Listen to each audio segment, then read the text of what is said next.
Looking at the stack of analysis we've pulled together today, Mm. all of it converging right around March 6th, 2026, it honestly feels like someone grabbed the global control panel and just, pushed every single button at the exact same time. Yeah, pushed them all and held them down. Exactly. We are looking at an information landscape right now that is almost paralyzing in its complexity.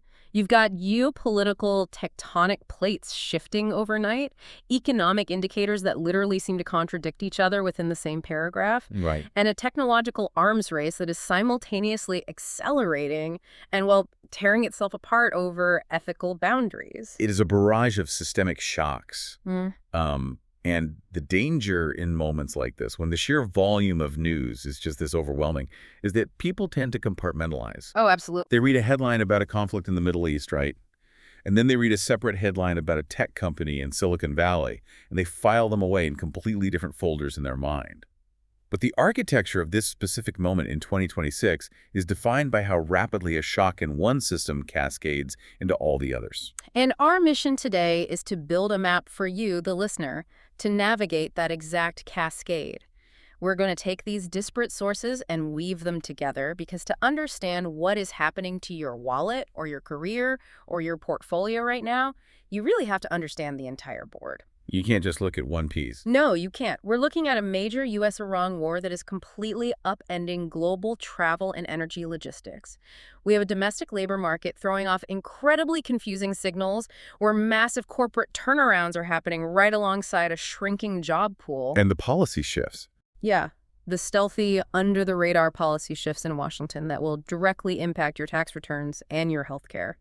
And threading through all of this, all of it, is an artificial intelligence industry that is minting billions in hardware while facing, quite frankly, an existential crisis over defense contracts. The goal isn't just to summarize the events for you. It's to look at the underlying mechanics. When we examine the data carefully, we can move past the immediate noise and identify the structural shifts that are actually driving these changes. We want to unpack the why and the how behind the what. So let's start with the most immediate catalyst for this global volatility, the geopolitical shockwave and the resulting energy squeeze. We are now entering the second week of the U.S.-Iran war. And according to the diplomatic and military sources on the table, this follows a major escalation.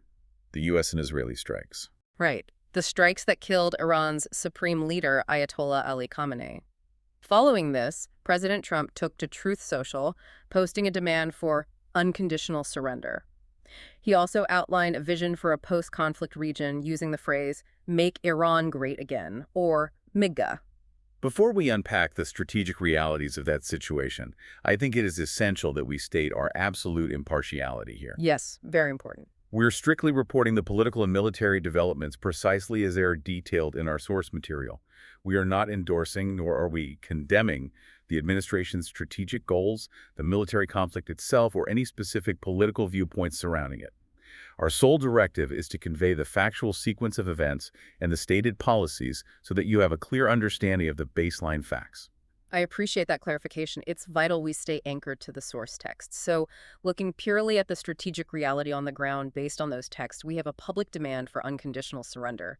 But from a logistical, geopolitical standpoint, how is that even actionable right now? Well, that is the core strategic paradox we are looking at. You have an explicit demand for capitulation, but there is a massive institutional vacuum on the other side. Because of the strike. Precisely. By eliminating the longtime supreme leader, the U.S. and Israel have fundamentally fractured the Iranian command structure. Iran currently lacks a clear, designated successor with the consolidated authority to actually speak for the nation.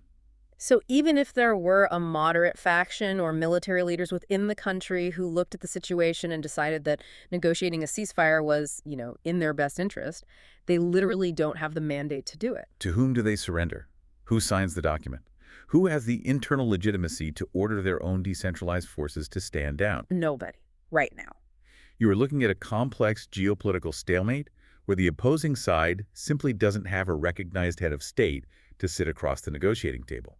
It raises the very real risk of a prolonged, decentralized, and highly unpredictable conflict, rather than a clean, definitive end to hostilities. And the global markets are pricing in that exact unpredictability. specifically in the energy sector. The numbers we are seeing in the oil markets are not just notable, they are historically terrifying. Terrifying is the right word. Looking at the commodities data, oil prices surged 35% this week. That is the single largest weekly gain in futures trading history, dating all the way back to the inception of the modern crude futures contract in 1983. West Texas Intermediate, the U.S. benchmark, closed at $90.90 a barrel. Brent crude, the global benchmark, hit $92.69, a 35% spike in 5 trading days. It's an apocalyptic shift in pricing. To contextualize this, a 35% weekly spike isn't just a reaction to a bad earnings report or a minor supply chain hiccup. This is the kind of immediate, visceral market panic we haven't seen since the oil embargoes of the 1970s. Wow. It reflects a fundamental fear that the physical flow of the world's most critical commodity is about to just stop entirely. And the geography of this conflict is exactly why that fear exists, right? It all funnels down to one specific waterway. The Strait of Hormuz. It is the most critical energy choke point on the planet. It's a narrow strait linking the Persian Gulf to the Gulf of Oman and the open Indian Ocean.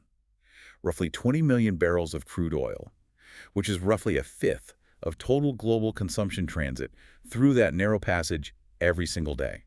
And right now, with a hot war happening right on its shores, commercial shipping captains and their insurance underwriters are looking at that waterway and deciding the risk is simply too high. The insurance premiums for tankers attempting to navigate the strait have become mathematically prohibitive, assuming you can even find a crew willing to take the risk. And the rhetoric from regional leaders underscores the gravity of the situation. Yeah, the Qatar warning. Exactly.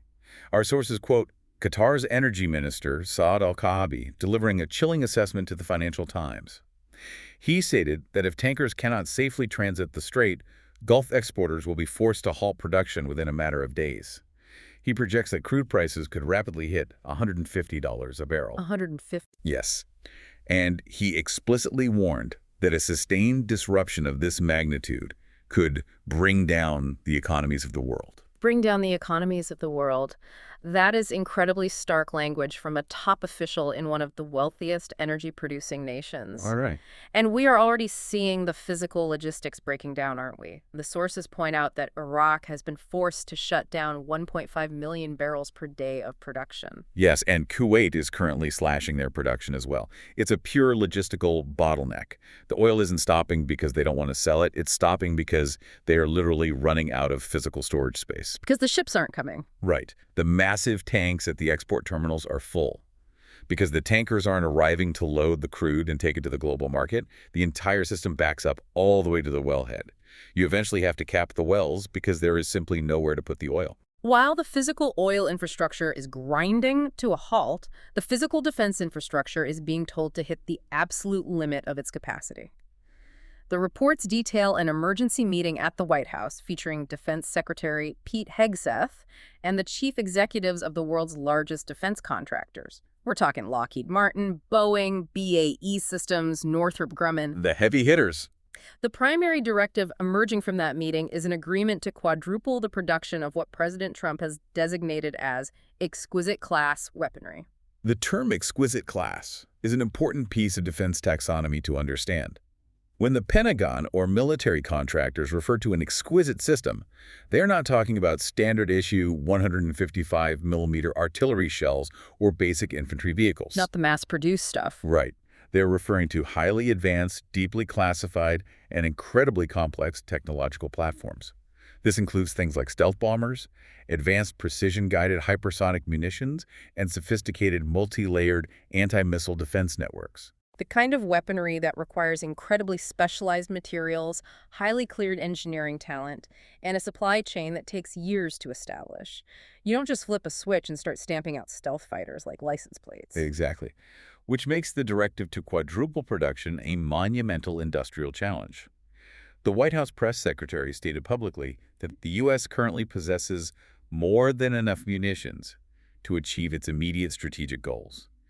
However, the underlying intelligence and defense analysis within our sources point to deep, persistent concerns regarding the depth of the stockpiles. Especially if this drags on. Particularly for high-end interceptor missiles and precision strike weapons, if this conflict transitions into a protracted war of attrition.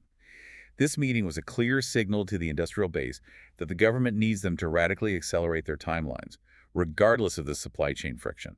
which means billions of dollars in new contracts flowing into those companies.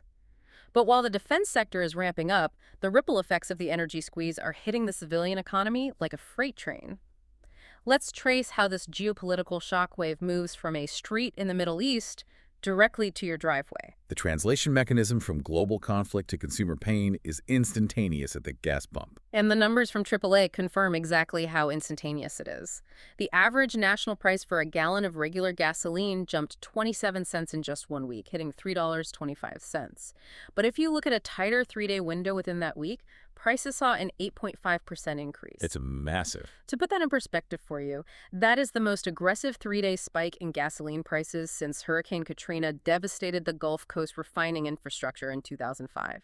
And we have to consider the psychological and economic impact of that velocity. When gasoline prices drift up over 6 months, consumers slowly adjust their habits. But an 8.5% spike in 72 hours is a shock to the system. It completely incinerates the relief consumers were feeling late last year when gas finally fell to its lowest level since 2021. Think about your own budget.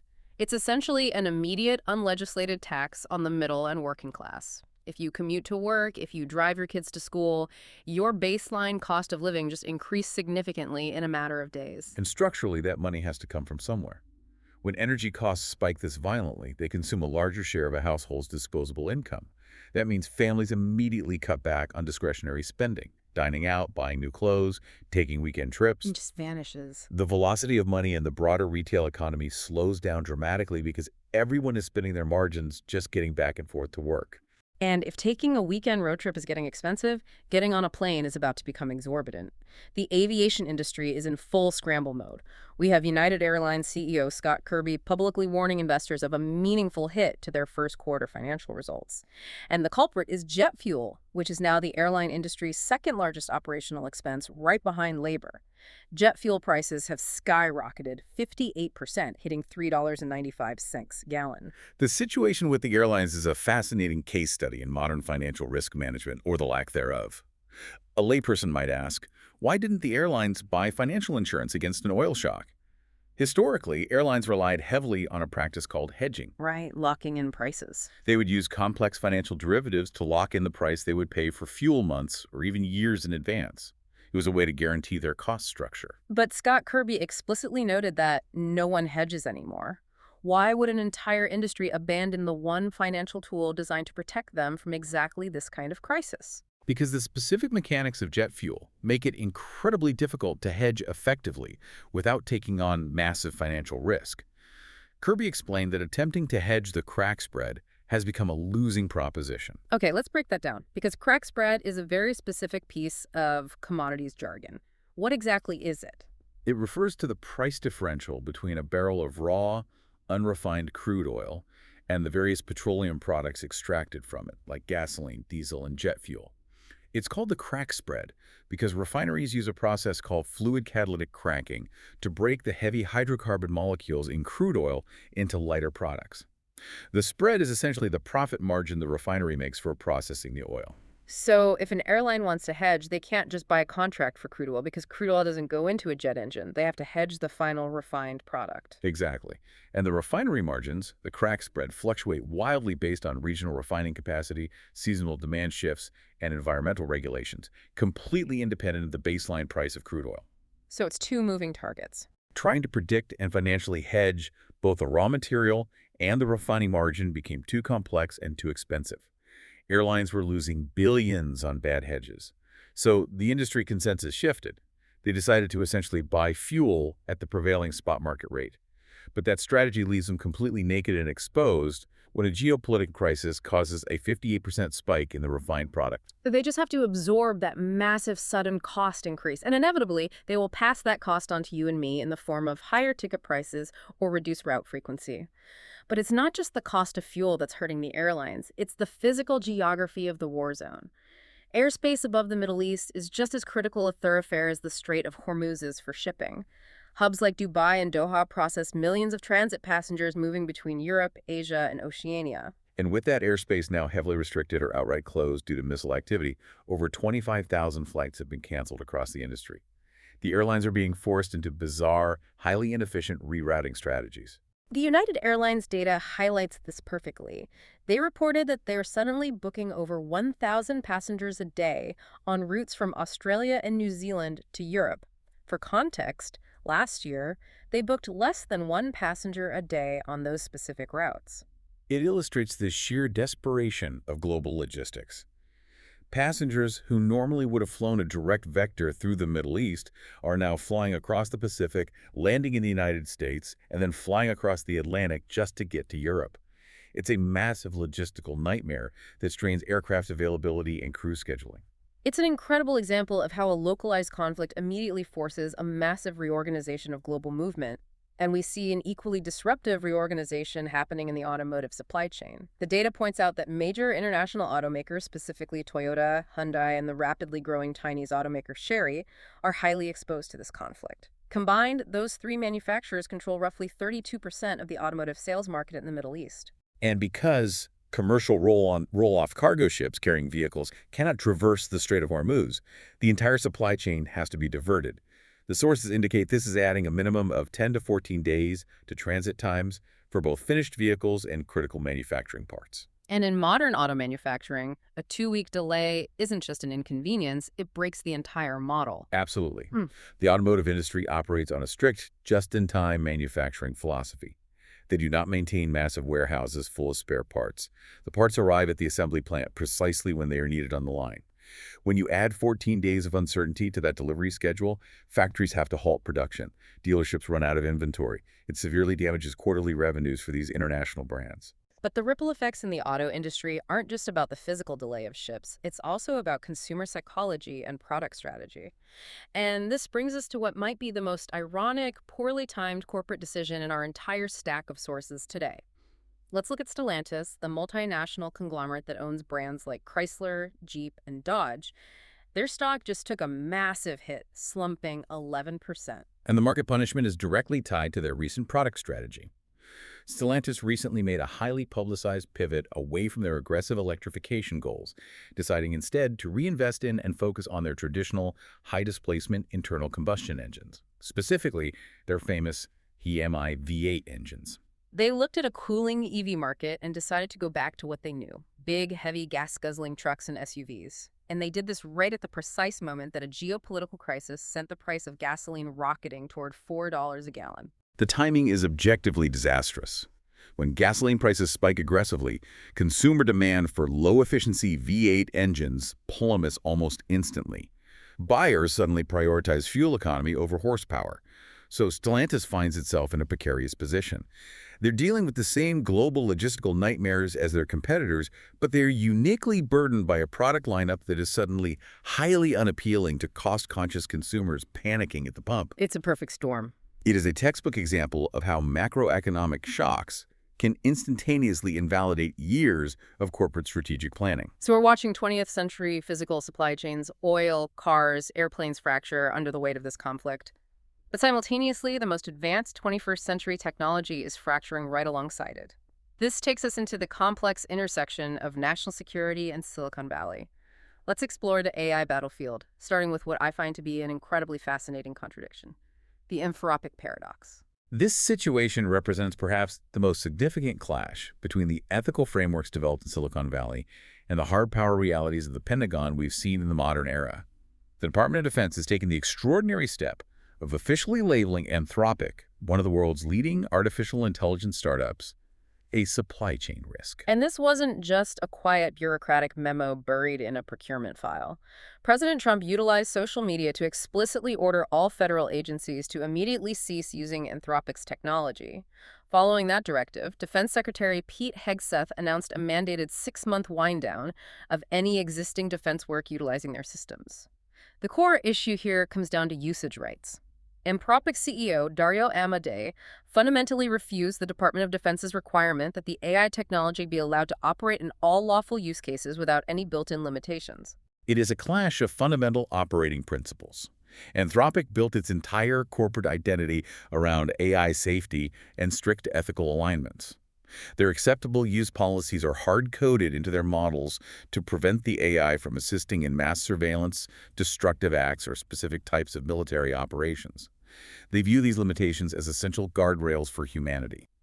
But the Pentagon sees it differently. Very differently. The Pentagon, conversely, views these limitations as an unacceptable liability.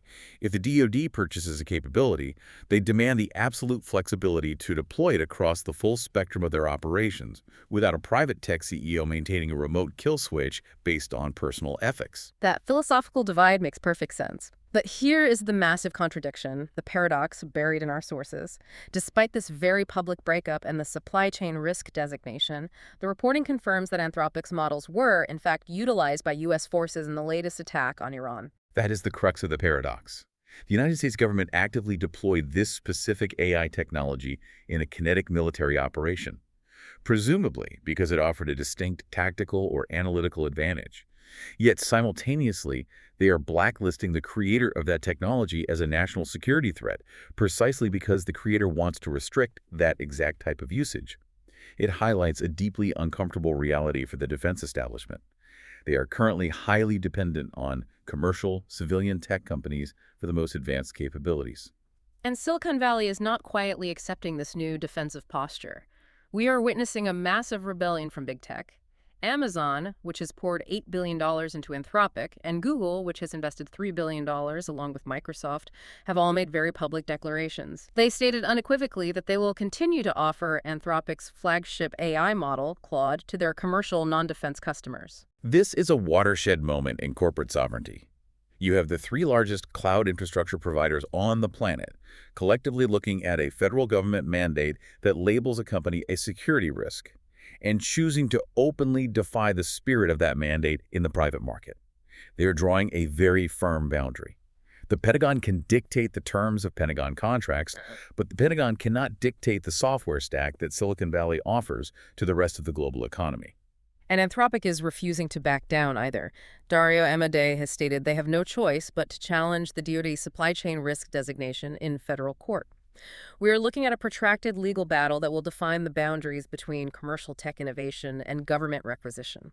But while the software side of the AI industry is bogged down in these massive ethical debates and federal lawsuits, the hardware side, the actual physical infrastructure, is just relentlessly printing money. Because regardless of whether the DoD or a private enterprise is running the software requires unimaginable amounts of physical computing power. And that brings us to Marvell Technology. Marvell is a semiconductor company that designs the specialized chips required to move data at massive speeds within AI data centers. And their recent earnings report was absolutely staggering. Amidst all this global chaos, their stock surged 18%. Their data center revenue alone hit $6 billion for the year, representing a 46% year-over-year increase. And their forward guidance suggests that growth is actually accelerating. The demand for the physical architecture of AI is completely decoupled from the ethical debates surrounding its use. I think Marvell's CEO, Matt Murphy, perfectly captured the industry sentiment on their earnings call. While running through their massive growth projections with analysts, he paused and literally said, "Do you see me blinking? You don't." That is the supreme confidence of an executive who knows he is selling the pickaxes during the biggest gold rush in human history. Yeah. Whether the Pentagon or a hospital uses the AI, they both have to buy his hardware. The foundational layer of the AI boom is entirely insulated from the regulatory friction above it. The demand for raw compute is universal and insatiable. So we have a clear picture of how AI is reshaping the macroeconomy. Massive defense contracts, billions in hardware sales, constitutional legal battles. But how is this technology actually landing on the desks of everyday workers? Because while some are supercharging their output with AI, others seem to be entirely sidelined by it. A new survey from CNBC and SurveyMonkey exploring women at work has quantified a massive and growing AI gender gap. The micro-level data regarding workplace adoption is deeply concerning from an equity standpoint. The survey reveals that 59% of men in the workplace view AI as a valuable assistant and collaborator. However, only 61% of women share that view.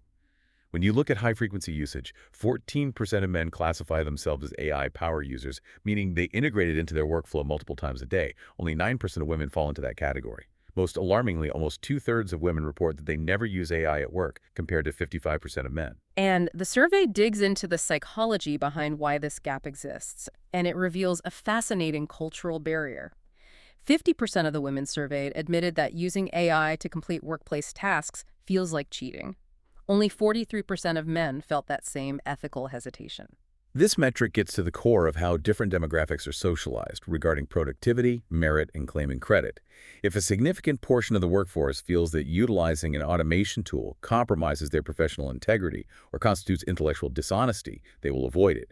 Meanwhile, another demographic views that same tool simply as pragmatic efficiency multiplier. They use the AI to draft the report, they review it, they submit it, and they accept the praise for a fast turnaround. And this isn't just an interesting sociological quirk. It has massive implications for career trajectories and corporate equity. Sheryl Sandberg, the former chief operating officer of Meta, spoke directly to this data.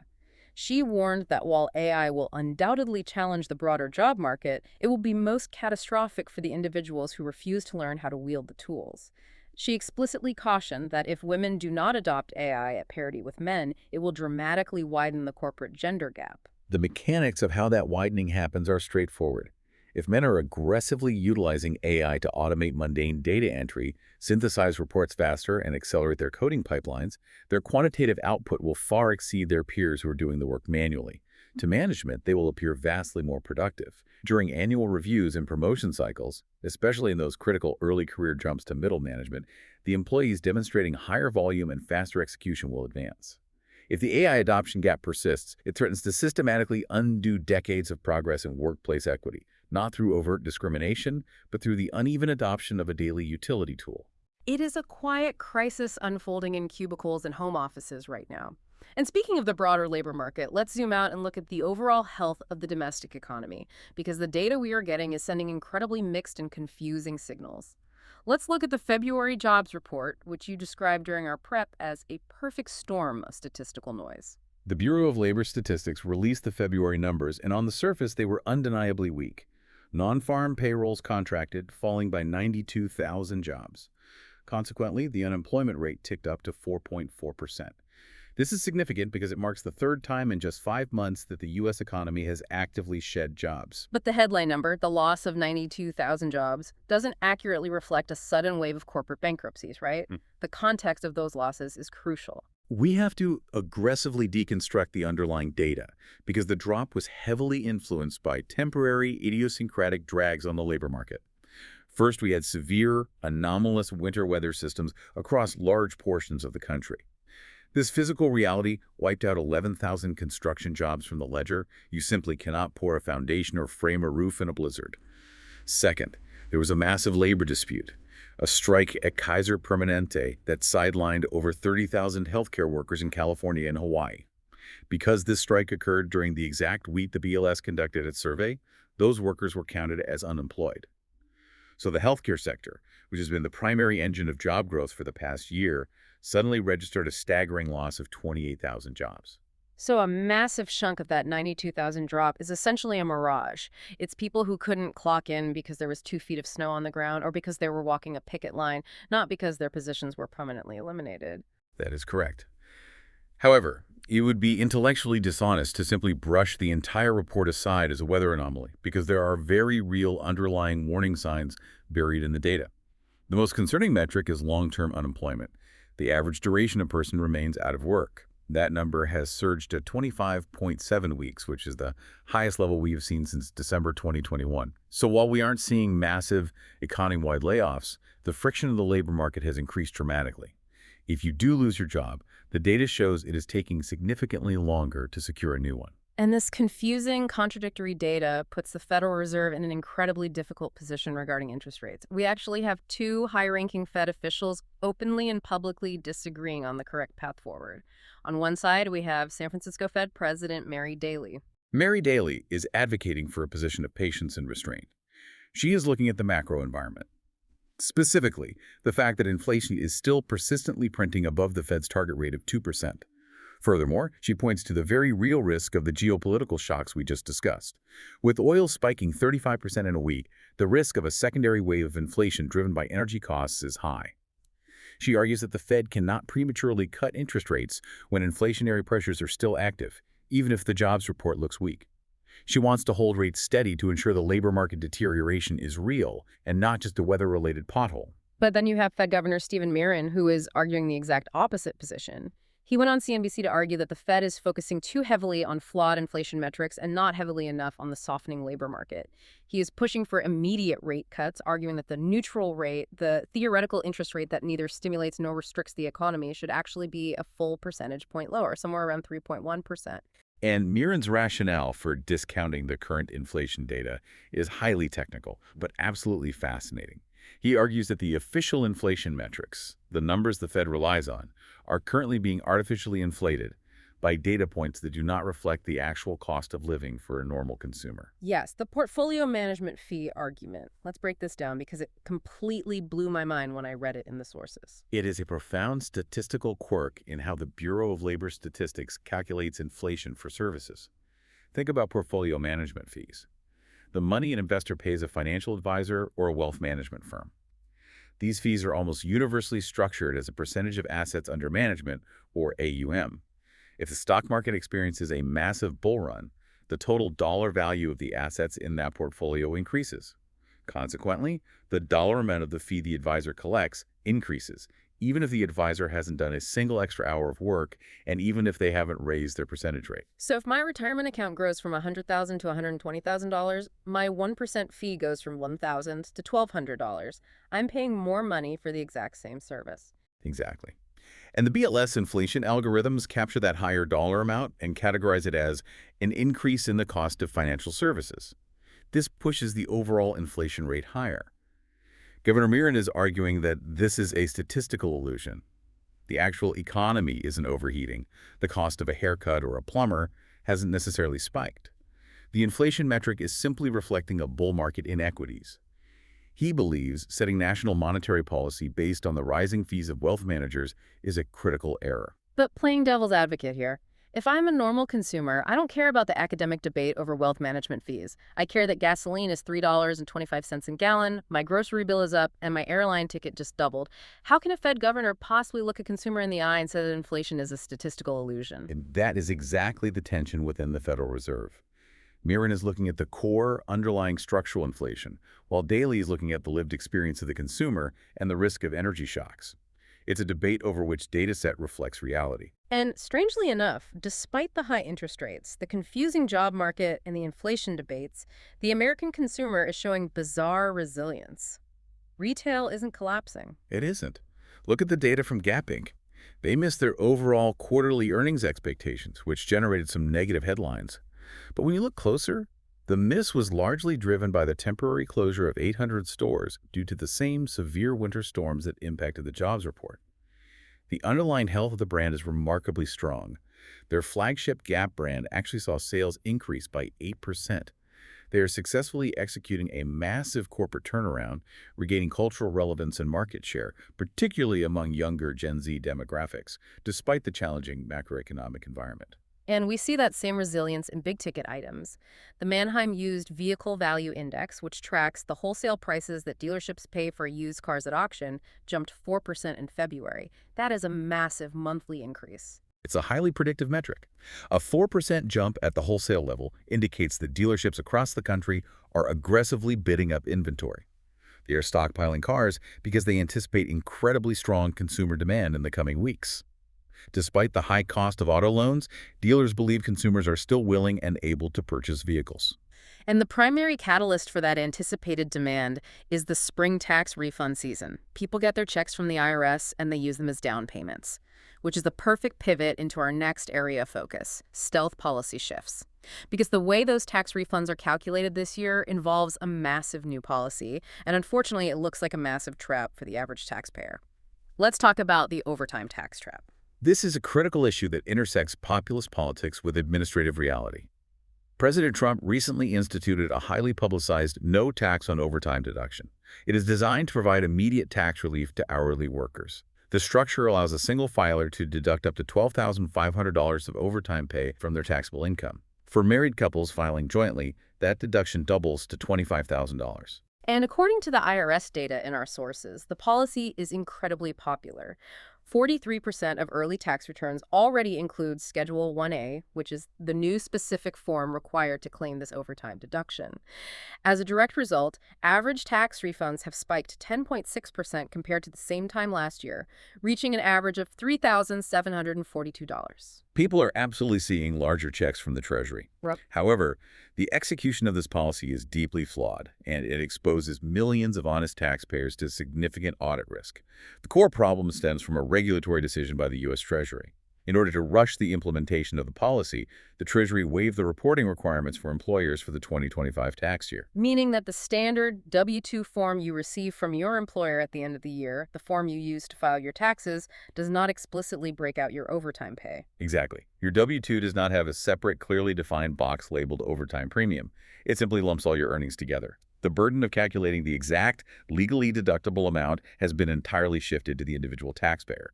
And this is where the trap snaps shut, because the law does not allow you to deduct every dollar you earned while working overtime. You can only deduct the premium portion. Let's walk through the math on this to make it absolutely clear. If I am an hourly worker and my standard rate is $20 an hour and I work an overtime shift at time and a half, I am making $30 an hour. Are you saying I cannot deduct the full $30? That is exactly what the law states. The standard $20 an hour is your base pay, which remains fully taxable regardless of when you work it. The premium is only the extra amount, the half part of time and a half. In your example, the premium is $10. That $10 is the only portion that is tax deductible. So if I'm sitting at my kitchen table trying to file my taxes, I look at my final pay stub, which might show $3,000 in gross overtime pay. I can't just put $3,000 on Schedule 1A. I have to mathematically back out my base pay. I have to take that total overtime amount and divide it by 3. And if I worked a holiday on double time, I have to divide it by 4. Precisely.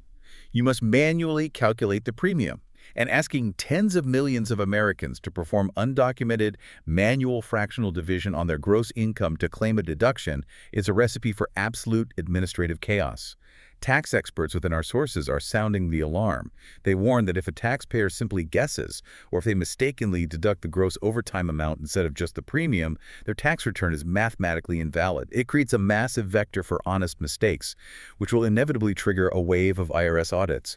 If you claim this deduction, you must double-check your math, because the IRS algorithms will be explicitly hunting for anomalies in Schedule 1A. It's a prime example of a popular political soundbite slamming into the wall of administrative infrastructure, and we see an even more spectacular infrastructure failure in our next point, the $166 billion tariff logjam. This situation is truly unprecedented. The Supreme Court recently issued a landmark ruling regarding President Trump's use of IEPA tariffs. Stop there for a second. What exactly is IEPA? We need to decode that acronym. IEPA stands for the International Emergency Economic Powers Act. It is a piece of legislation passed in 1977 that grants the president sweeping authority to regulate commerce after declaring a national emergency. Historically, presidents have used it to impose targeted sanctions against rogue nations or terrorist organizations. However, the current administration utilized IEPA to bypass Congress and impose massive reciprocal tariffs on a vast array of imported goods from numerous countries. And the Supreme Court stepped in and said, no, you cannot use an emergency sanctions law to enact broad trade policy without congressional approval. They ruled the tariffs illegal. And as part of that ruling, a federal judge ordered Customs and Border Protection CBP to refund every single dollar collected under those illegal tariffs back to the importers, complete with interest. The scale of that refund order is staggering. CBP has collected approximately $166 billion in illegal tariffs over the past year. This money was collected from over 330,000 individual importers, spanning over 53 million separate customs entries. The judge essentially ordered the government to cut 53 million refund checks.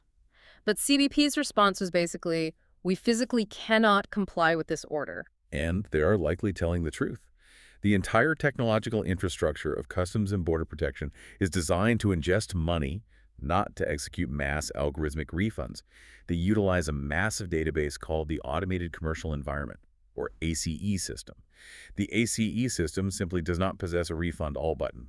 CBP informed the court that attempting to manually process 53 million refunds using their existing protocols would require roughly 4 million hours of manual labor, effectively paralyzing the agency and halting all legitimate import processing at the borders. 4 million hours of manual data entry. It's almost comical. They petitioned the judge for a minimum of 45 days, to essentially hire contractors to build entirely new software architecture into the ACE system just to process the refunds automatically.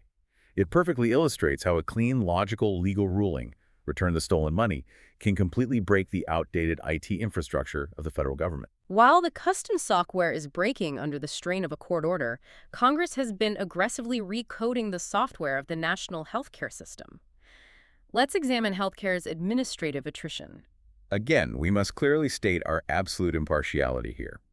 We are analyzing the structural mechanics and projected impacts of the Republican-led Congress's recent healthcare legislation, widely referred to as the Big Beautiful Bill. We are neutrally conveying the operational changes embedded in the law, the stated policy goals of the authors, and the actuarial projections from health policy experts. We are not taking a political stance on the efficacy or morality of the legislation. Perfect. With that established, let's look at the projections. According to the Congressional Budget Office, the nonpartisan scorekeeper for federal legislation, this new bill is going to significantly dismantle the Affordable Care Act marketplace. The CBO estimates that 3 million Americans will lose their health insurance, and total marketplace enrollment will plummet, having to roughly 12.5 million by 2028. But the truly fascinating element of this story is how the reduction is being achieved. It's not a flashy, combative repeal and replace headline like we saw attempted in 2017. It is entirely stealthy. A health policy expert quoted in our sources defined this strategy brilliantly as administrative attrition. Rather than explicitly outlawing the ACA or trying to pass a highly controversial repeal, lawmakers simply went in and systematically dismantled the administrative mechanisms that made the program easy for citizens to utilize. It's death by 1,000 bureaucratic cuts. Let's walk through those cuts because they are deeply impactful. First, they eliminated automatic renewals. Historically, if you were enrolled in an ACA plan and your income hadn't changed, the system would automatically re-enroll you for the following year. It was frictionless. The new law prohibits that. Now, every single enrollee must actively log in, re-verify their income with updated documentation, and actively select a plan every single year. The logistical friction guarantees a massive drop-off in enrollment simply due to people missing emails or failing to navigate the paperwork. They also fundamentally changed the financial safety net regarding subsidies. Under the old rules, if you estimated your income at the beginning of the year, received subsidies based on that estimate, but ended up earning more money than you expected, there was a cap on how much of that subsidy you had to pay back to the IRS at tax time. It was designed to protect lower-income families from being hit with a devastating, unexpected $5,000 tax bill just because they picked up some extra shifts. That protective cap has been completely removed. Under the new law, if you underestimate your income and receive excess subsidies, you must repay the federal government in full, dollar for dollar. The fear of that potential clawback will undoubtedly deter millions of working-class families from applying for subsidies in the first place. Furthermore, they shortened the open enrollment period by a full month, cutting off access on December 15th instead of mid-January. And perhaps most significantly, the legislation explicitly bars a massive cohort of legal immigrants, including refugees, asylees, and individuals with temporary protected status, from accessing subsidized insurance entirely. The stated rationale from the GOP sponsors of the bill is that these administrative hurdles are necessary to combat systemic fraud, eliminate waste, and prevent the maximization of enrollment at any cost. However, policy analysts universally recognize this as an incredibly effective, covert strategy to defund and shrink a massive entitlement program while entirely avoiding the visceral public backlash that accompanies explicitly stripping healthcare away from citizens. It is a profound shift in the social safety net, executed almost entirely through obscure administrative technicalities. Speaking of technicalities causing panic, let's look at a completely different agency, the FDA. We are seeing what the sources describe as FDA regulatory whiplash, and it is sending shockwaves of terror through biotech investors.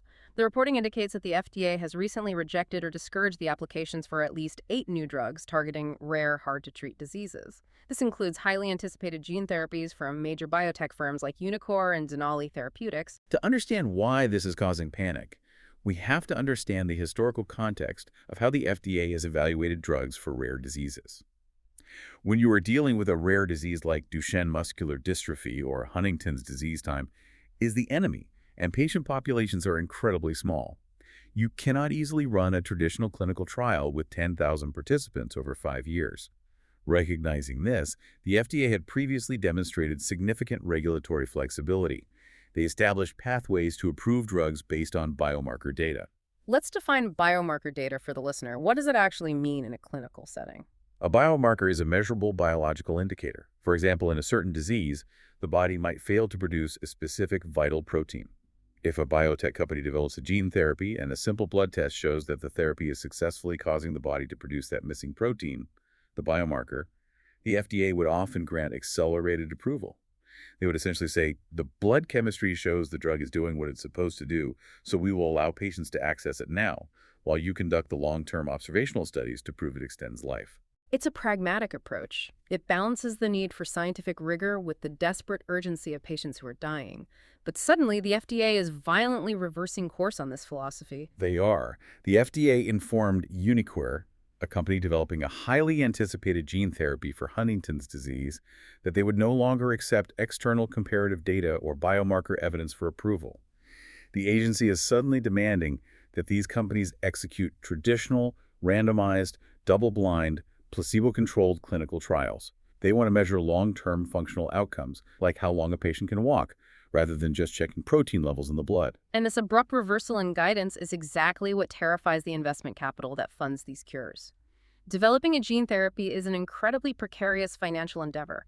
It takes hundreds of millions, sometimes billions of dollars, and a decade of research. If a biotech firm spends 5 years and $500 million designing and executing a clinical trial based explicitly on the FDA's published guidance regarding biomarkers, and then the FDA arbitrarily changes the rules of the game right as the company submits their application for approval, the financial risk becomes intolerable. An anonymous former FDA official quoted in our sources categorized this exact scenario as the worst type of regulatory uncertainty. The FDA's official stance is that they're simply upholding rigorous scientific standards and refusing to rubber stamp therapies without definitive proof of clinical benefit. But the reality of the market is ruthless. If you are a venture capital firm deciding whether to fund a potential cure for a rare pediatric disease, and you see the regulatory agency moving the goalposts on a whim, you might just decide to invest your capital in enterprise software instead. It's a devastating, invisible ripple effect that ultimately punishes the patients waiting for a cure. Precisely. Innovation requires massive capital, and capital requires predictable rules. When regulatory agencies become unpredictable, the funding dries up and the science stalls.